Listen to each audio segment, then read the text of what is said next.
Swaddling can soothe and calm your baby, but many parents have a hard time figuring out exactly how to do it. Well, Reagan Moya Jones is here today to show us 2 techniques that will help you get the best swaddle. We're so glad you're here today. Thank you for having me. Thanks for coming in. Swaddling is so important because it really calms your baby down, but sometimes the blankets are the problem because they're just not big enough. You've solved that problem. Absolutely. Tell us what's different about this besides the fact that it's so much larger. Okay, well, a couple of things that make it so unique. Predominantly the size, which is 47 by 47, so it is by far the largest swaddling blanket on the market. So you can really get a good wrap. Exactly. I think a lot of mums give up on swaddling because they get frustrated because the blankets are not big enough. So, you know, once a baby turns 6-7 weeks, they're moving around and they Pop escape. right out. Exactly. And so they give up, and which is a bad thing because, you know, swaddling really helps you and the baby sleep. To sleep. Now this is muslin, which is the other difference. It's made by your company, Aden Anais. That's correct. And it's much lighter than your typical fabric that's been used up to now for swaddling. Absolutely, which is by far and away the most important feature of this particular blanket is the breathability of the fabric. So. And you have 2 methods. Yes. Let's start with the first. We have your little baby here. Okay. So let's. What I also want to tell everybody is, you know, you see a lot of things out there on how to swaddle babies and everything, and they're done by registered nurses, and they're these fabulous techniques, and, you know, and you feel like you need a degree to do it. That's not true. You just need the right product. And, you know, you just need to know how to get a tight swaddle. So well, she feels very lifelike. Right. That is like the size of probably an 8-week baby. Show us how to do this. Yeah. So just you make sure you get their shoulders right on the edge of the swaddle. Okay. And then what you do is you take, it doesn't matter which arm first, but gently lay their arm over onto the side of their body. Then take the fabric and pull it tight. And that's very important, right? Very tight, because the natural movement of the baby will allow the baby to find their own comfort, you know, level within the swaddle. Okay. So then what you do is make sure, you lift their other arm out. And then you roll the baby slightly. That's right. Make sure it's tucked, you know, securely underneath. Okay. Then you would lift the fabric up and tuck that into the top of the swaddle. All right. Just like that. And then you do the same thing again. The arm out again. Yes, make sure it's down.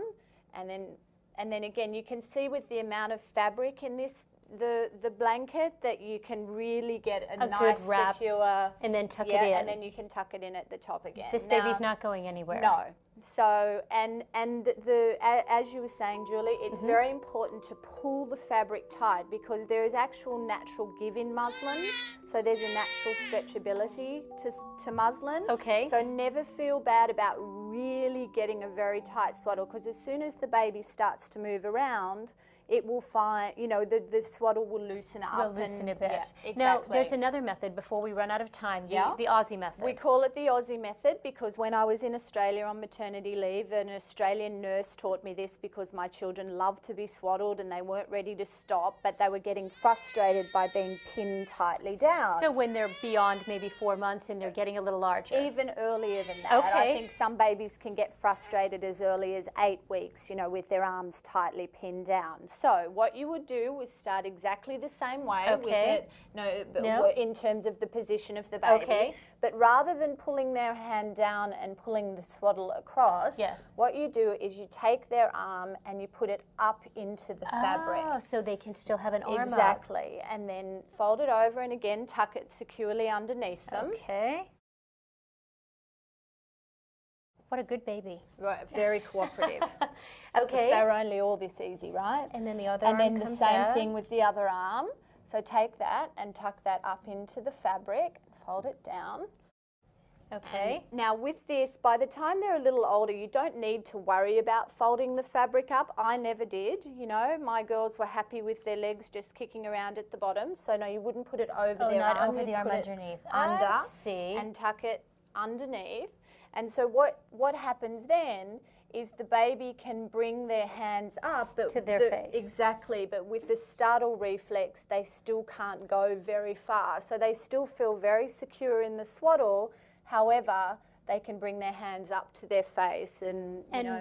When baby's secure, we get a good night's sleep. Absolutely. Reagan, thank you so much. Great techniques here. You're making some parents happy today. I know Thank you you. are. To see a step-by-step guide to these swaddling methods, or for more information about the Aden Anais blankets, you can go to adenanais.com. And now here are some swaddling tips from Dr. Jennifer Trachtenberg, author of Good Kids, Bad Habits.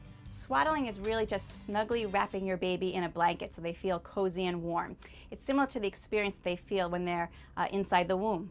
It actually prevents them from having their startle reflex that wakes them up and makes them uncomfortable. And these babies that are swaddled, and they actually sleep better on their back and sleep longer. And this actually can help protect against SIDS as well.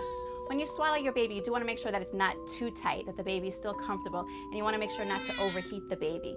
So if you do swaddle the baby, make sure that the baby's just wearing a onesie or cotton pajamas, nothing too heavy.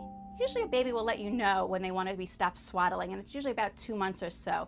They then like to be more free and move their arms and legs about. And if you do actually restrict them, that actually might hinder them sleeping and make it more difficult. So about 2 months. Thanks for watching Parents TV. We'll see you soon.